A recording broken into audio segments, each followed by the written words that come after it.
Assalamualaikum warahmatullahi wabarakatuh. Semoga kita semua ada dalam taufik dan hidayah serta pertolongan Allah Subhanahu wa Ta'ala. Sebelum nyimak kisahnya, mari kita membaca Bismillahirrahmanirrahim dan salawat kepada Nabi. Allahumma sholli ala Sayyidina Muhammad wa ala ali Sayyidina Muhammad. Al-Habib Umar bin Hud adalah seorang yang istiqomah dalam ketaatan kepada Allah Subhanahu wa Ta'ala. Ibadahnya selalu ia diusahakan terjaga dengan sempurna. Bahkan juga dalam hal pakaian, ia selalu dipisahkan antara pakaian sehari-hari dan pakaian untuk sholat. Hal itu telah menjadi kebiasaan bagi dirinya sejak muda hingga akhir hayatnya. Salah seorang pembantu Al-Habib Umar mengatakan, ia sering melihat Al-Habib Umar bangun malam mulai dari pukul 11 malam hingga masuknya waktu sholat subuh. Hingga suatu waktu, pembantunya itu dikejutkan oleh suara tangisan yang terdengar berasal dari kamar Al-Habib Umar. Dengan sangat cemas dan penuh kebingungan, segera saja pembantunya itu menghampiri Al-Habib Umar dan menanyakan musibah apakah yang sedang menderanya. Lalu Al-Habib Umar menjawab, "Aku tertidur dan terlambat bangun 1 jam untuk beribadah kepada Allah Subhanahu wa Ta'ala." Saat itu ia terbangun pada pukul 022 waktu Indonesia Barat. Subhanallah. Padahal itu terjadi saat ia sudah berusia lebih dari 90 tahun. Di usia tuanya, Al-Habib Umar masih sangat disiplin menjaga waktu dalam beribadah kepada Allah Subhanahu wa Ta'ala. Al-Habib Umar bin Hud Al-Attas, semasa hidupnya beliau selalu menekankan dan mengajak kepada semua para pecintanya untuk meneladani akhlak baginda Rasulullah SAW. Salah satu ajaran Rasulullah SAW yang begitu meresap ke dalam sanubarinya adalah berbakti kepada ibu. Dikisahkan bahwa dengan tekun, ikhlas, sabar, dan penuh kasih sayang, Al-Habib Umar merawat sang ibu yang sakit hingga akhir hayatnya.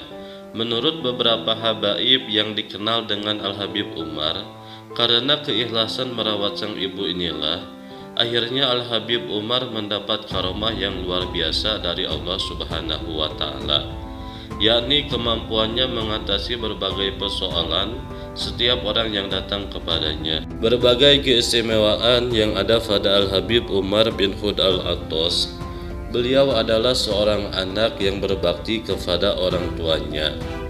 Sewaktu kecil, Al-Habib Umar senantiasa membawakan tempat air berukuran besar untuk mengisi penampungan air guna keperluan sang ibu. Di tengah terik matahari yang panas, gurun pasir yang menyengat, ia pulang pergi dari rumah yang terletak di pegunungan ke tempat pengambilan air dengan jarak yang sangat jauh. Tak lain hanya untuk memenuhi penampungan air yang digunakan oleh sang bunda. Saat itu penduduk sampai sering menggambarkannya sebagai tempat air yang berjalan sendiri, dan ada pula yang mengatakan tempat air yang dibawa zin, karena tubuhnya yang masih kecil sehingga tidak terlihat dari kejauhan dan tertutup oleh besarnya tempat air yang ia pikul. Diriwayatkan ketika ayahnya telah berusia lanjut, ia sampai rela tidur di bawah tempat tidur sang ayah, sehingga ia mudah terjaga untuk menggendong apabila ayahnya terjaga dan hendak ke kamar mandi, atau membantu menyediakan keperluannya di malam hari. Siang harinya ia berdagang untuk memenuhi keperluan nafkah pribadinya dan keperluan orang tuanya. Saat itu Al-Habib Umar tinggal di bilangan Kuitang dan hidup di masa kehidupan Al-Habib Ali Kuitang, yang saat itu masih mengasuh Majlis Taklim yang terkenal dengan Majlis Taklim Kuitang. Namun karena lebih mementingkan merawat sang ayah, sampai-sampai ia tak sempat menghadiri majlis-majlis di luar rumah, termasuk Majlis Taklim Al-Habib Ali Kuitang, karena keseluruhan waktunya benar-benar ia gunakan untuk berkhidmah dan berbakti kepada orang tuanya. Nama besar Al-Habib Umar bin Hud Al-Attas amat dikenal luar biasa. bahkan sampai kisah karomahnya yang masih beredar dari mulut ke mulut hingga sekarang. Karena memang banyak orang-orang yang pernah menyaksikan atau mengalaminya sendiri. Al-Habib Umar bin Khud memang tokoh yang dicintai umat, sekaligus tokoh yang disepakati kebesaran dan keutamaannya. Semasa hidupnya, ia sangat masyhur akan doanya yang mustajabah. Berbagai keistimewaan lain pun ia miliki, dan itu semua tentu bukan hadiah yang turun dari langit begitu saja. Namun hal itu ia dapati dengan perjuangan besar dan mujahadah. Ia pribadi yang dikenal dengan kesolehannya dan pengorbanannya dalam hal beribadah kepada Allah Subhanahu wa Ta'ala, ketaatannya terhadap orang tua, kasih sayangnya terhadap kaum muslimin, dan kesungguhan dalam mengajak umat untuk mengenal sosok panutan umat sepanjang masa, yaitu baginda Nabi Muhammad SAW.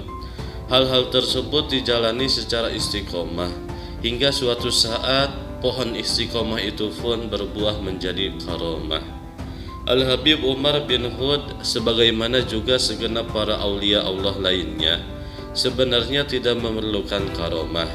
Namun demikian, karomah termasuk ketentuan yang Allah Subhanahu wa Ta'ala tetapkan untuk menampakkan kebesarannya, dan sebagai salah satu bukti atau petunjuk atas sebuah kedudukan mulia seorang kekasihnya. Pernah suatu saat seorang lelaki yang gemar membeli undian datang kepada Al-Habib Umar bin Khud Al-Attas. Tanpa basa-basi, lelaki itu pun berkata, "Wahai Habib Umar, saya minta nomor undian." Kata lelaki itu tanpa sungkan, "Aku akan berikan kau nomor undian, namun dengan satu syarat. Jika engkau menang undian, segeralah bawa uang itu kepadaku." Jawab Al-Habib Umar menyanggupi permintaan lelaki tersebut. "Baiklah, kalau itu permintaan Habib," jawab tamu yang datang tanpa sungkan itu. Beberapa hari kemudian, lelaki itu datang lagi. "Habib, saya berhasil menang undian. Ini uangnya," katanya berseri-seri sambil menyerahkan segepok uang hasil undian. Dengan tenang pula Al-Habib Umar meminta kepada salah seorang muridnya untuk mengambil sebuah baskom. Lalu ia berkata kepada tamunya itu, "Sekarang perhatikan apa yang aku hendak perbuat." Kemudian ia menggenggam uang segepok itu dan memerasnya di atas baskom. Aneh, dari genggaman tangan Al-Habib Umar mengucurlah sebuah darah yang segar dan mengalir memenuhi baskom. "Lihatlah apa yang telah engkau dapatkan dari undian itu," kata Al-Habib Umar kepada tamunya itu. Melihat kejadian itu, lelaki itu pun kaget bukan main. Kepalang badannya gemetaran, wajahnya pucat pasi. Belum beranjak dari tempat duduknya, ia menyatakan bertaubat di hadapan Al-Habib Umar bin Khud Al-Attas. Di waktu lain, Al-Habib Umar ketika menggelar majlis taklim di masjid, masuklah seorang lelaki yang berwajah putih bersih. Tanpa basa-basi, lelaki yang tak dikenal itu pun menghampiri Al-Habib Umar, dan beliau mengatakan, "Wahai Habib Umar, bisakah aku minta nasi kebuli?"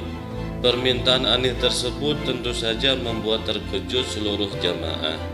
Namun, dengan tersenyum Al-Habib Umar berkata dengan sangat arif, "Baiklah, pergilah ke belakang dan makanlah apa yang engkau mau."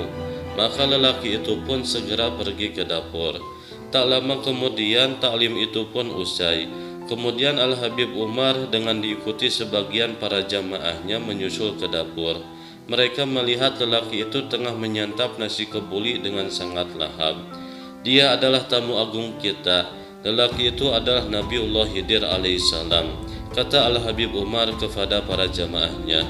Perlu diketahui bahwa tidak semua ulama besar mendapat kesempatan dikunjungi oleh Nabiullah Khidir. Ada cerita lain lagi mengenai karomah Al-Habib Umar bin Khud Al-Attas. Pada suatu hari, datanglah seorang lelaki dengan membawa air agar didoakan sebagai obat. Namun, baru saja ia mengetuk pintu, Al-Habib Umar sudah menyuruhnya pulang. Tentu saja ia bersikeras dan bertahan menunggu di depan pintu.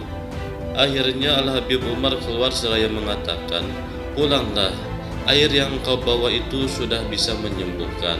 Tapi Bib, kata orang itu kebingungan. Pulanglah, bukankah engkau sudah ditunggu oleh keluargamu? Kata Al-Habib Umar dengan mantap. Akhirnya, dengan keyakinan yang kuat, ia pulang membawa air dalam botol tersebut dan menuangkannya ke dalam gelas untuk diminum keluarganya yang sakit. Subhanallah, tak lama kemudian, keluarga yang sakit tersebut berangsur sembuh hingga pulih kembali seperti biasa.